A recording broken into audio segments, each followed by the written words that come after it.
To him who overcomes, I will grant to sit with me on my throne, as I also overcame and sat down with my Father on his throne. This is my favorite Bible verse.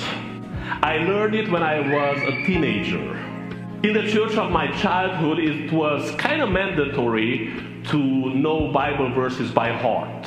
So you didn't just learn them, you recited them. Our normal pick would always be one of those very easy Bible verses, like John 3:16. Who doesn't know that?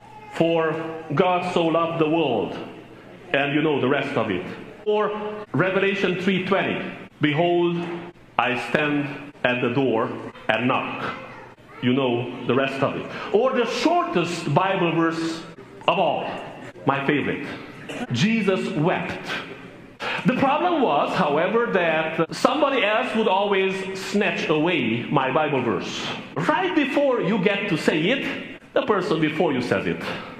It happened to me several times. So I said, I'm gonna learn a Bible verse that nobody else knows.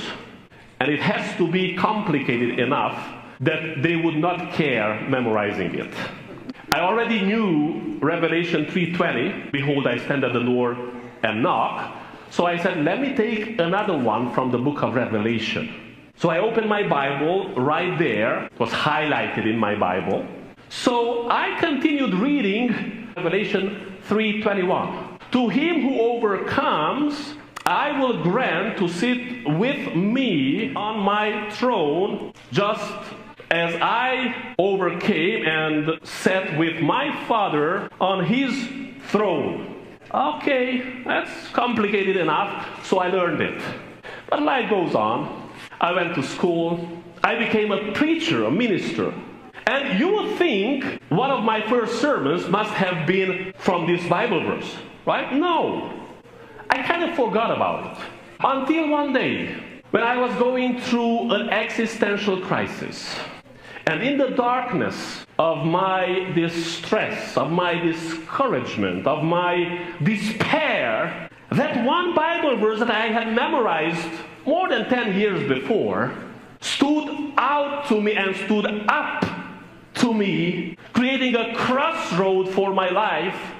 It became a lighthouse.